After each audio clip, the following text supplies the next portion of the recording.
being born with some impurities that need to be corrected. Lots of. Only impurities are born. Could another way of looking at this be that a baby, when they're born, they're still not corrupted by the impurities of the present world? They may have some from their past reincarnations. Who brought impurities in the present world? Did they rain from the skies? You'd say the elders, but the elders were babies one day. Where did they get the impurities from? First of all, spirituality is about realizing that all nonsense emanates from the DNA. You are born with nonsense. That body identification is the fundamental problem and the root cause of all violence. It's the body that is violent because it is the body that is coming from the jungle. We share this body with the chimpanzees, with the dinosaurs, with the lions, tigers. Every single animal in the jungle is this body. And therefore all the problems of the jungle are contained in this body.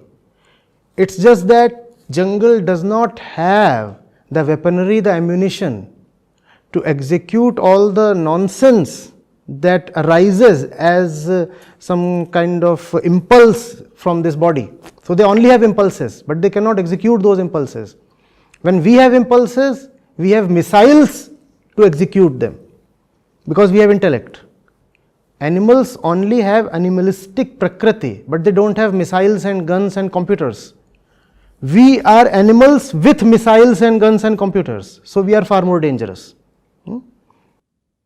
Isn't that a guilt-ridden way to think of life? That's a factful way. If that gives us guilt, fine. To me, that gives us responsibility. And to me, that gives us a glimmer of hope. I might be born an animal, but the potential to die free of the animal is possible. In some sense, then veganism is about gaining freedom from the animal. It's not about protecting the animal. When you say you are dependent on animal products, what are you doing? You are dependent on somebody. So veganism is about gaining freedom from the animal, the outer animal and the inner animal.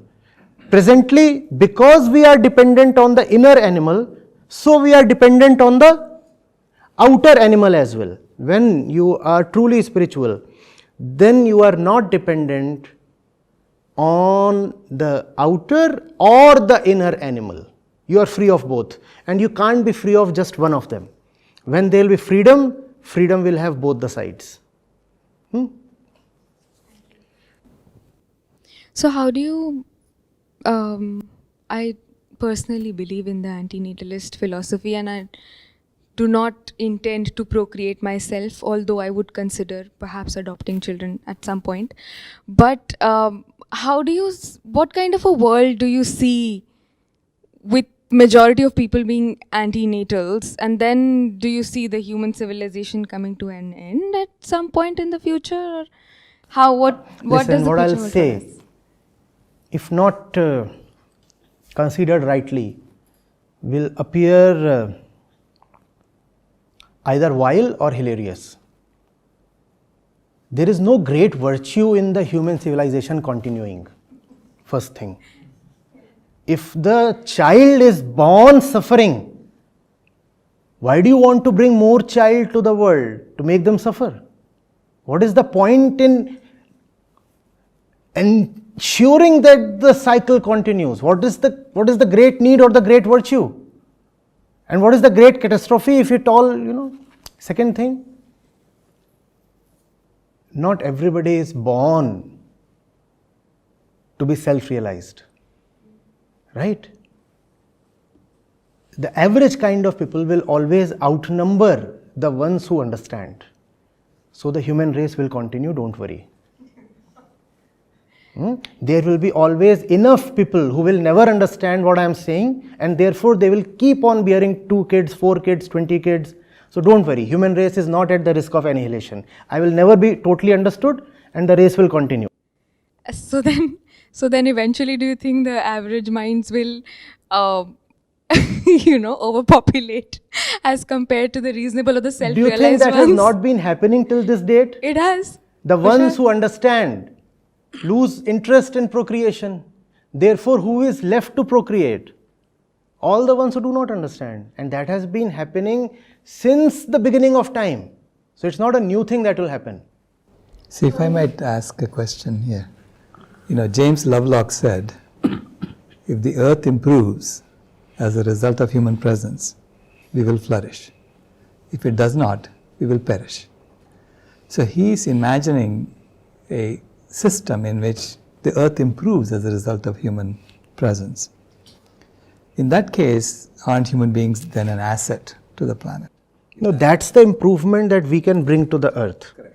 The improvement is that human beings have taken the status of earth down from 0 to minus 200.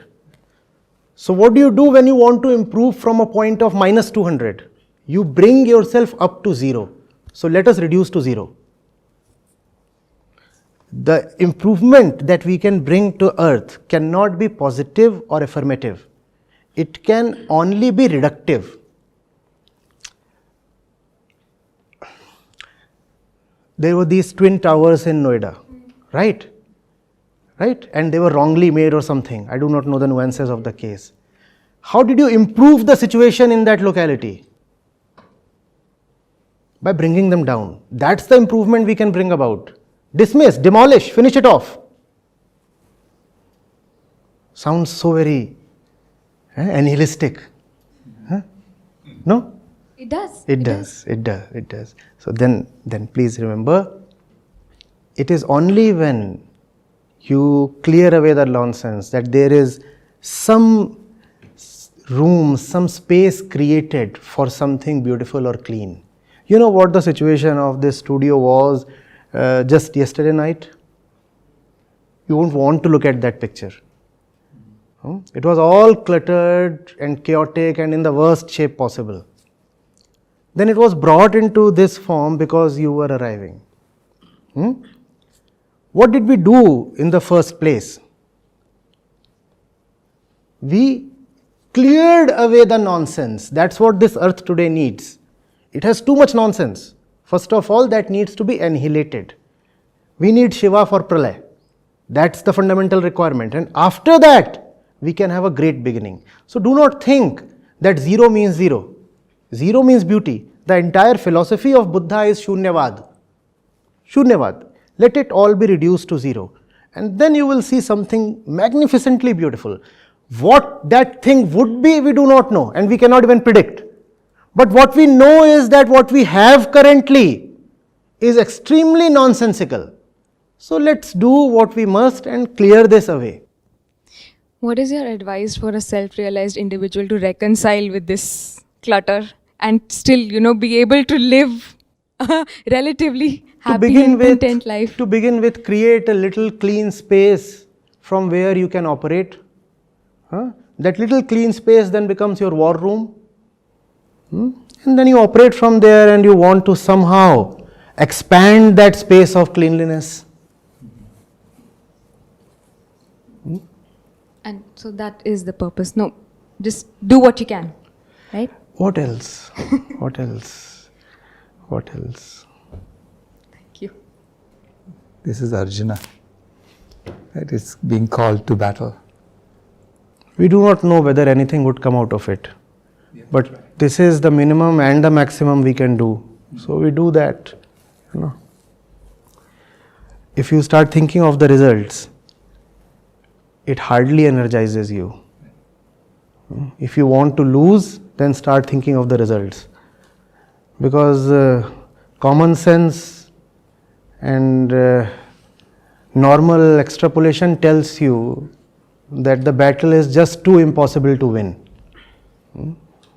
But the battle is just too essential to be ignored. So you fight it.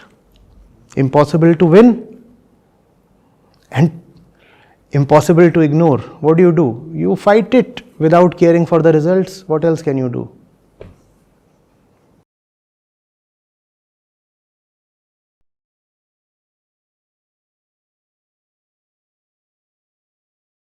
So greetings everyone. My name is Tushar and I'm from Bangalore. I've been associated with Acharya ji for around 1.5 years. And I'm in Gita ji session of Hindi and Vedanta Samhita, Ashtavakra Gita, everything. And I have seen a drastic change in my life from being a very confused guy to now having at least some idea about what to do in life has been a really great change from my side. And I'm at least peace with myself and my thoughts and have clarity about my decisions and my work. So yeah, I mean, and one of the important question that one ma'am asked, and Acharya answered it very greatly, that it's not important to be in a relationship, and it's not important that to pursue all the small pleasures that we all have been taught from our childhood, from our movies, okay, from our teachings, or whatever the society has told. We have the right to pursue the greater pleasures. Okay, we have to write for a greater life, a brilliant life. Okay, we don't have to go for the what society has said, right? So these are all things, and you don't need to be in a relationship or a marriage or sex. If it happens, it happens. It's not that important in your life. It's just a small part, and that has to be its own place, not to be a center of your life. The center of your life should be your liberation. Liberation, as in knowing your boundaries, is your liberation.